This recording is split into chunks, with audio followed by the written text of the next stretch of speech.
Quite a rare bike here, Honda VF750 or Magna as they call it in the States. Beautiful bike. Got all the belly pan, spoke wheels, which is a total one-off. Never seen that before. I thought it was something different, but I couldn't quite work out what it was. Black engine as well. You can see the screen just fitted one of the National Cycle screens we do. Got the rag cover, the lower spoiler, which apparently makes a big difference to the handling. Shoves the front end down, more stable on the bends. But as you can see, they look like a V-twin because you got two exhausts on each side. It does look like a V-twin, but obviously they're a V4 based on the VFR.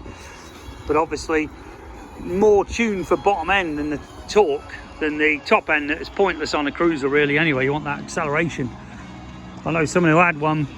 A girl had an XV, one of these things, and a bloke had an XV 1600 Wildstone. She says, "Don't worry, we'll wait for you." And she opened it up and she says, "Where the hell were you?" Left the XV 1700 standing. But you can see here, beautiful, beautiful bike, really cool. Got all the panniers on it. Now it's ready for touring. Now it's got the screen on as well. You can see here, it's a National Cycle screen, N227, it's a chopped heavy duty with a kit CJK.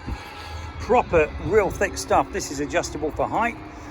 And you can see how thick this stuff is. It's pure Lexan polycarbonate, not the usual acrylic rubbish or what they call it, perspex that most people use. But very, very nice bike. You can see colour paint, custom paint job, and with the spoke wheels really is something else. Very, very unusual. If you're interested in any parts for your bike, give us a bell, 01773835666, customcruisers.com, or the new site customcruisers.eu if it ever gets done by the goddamn French. Thank you.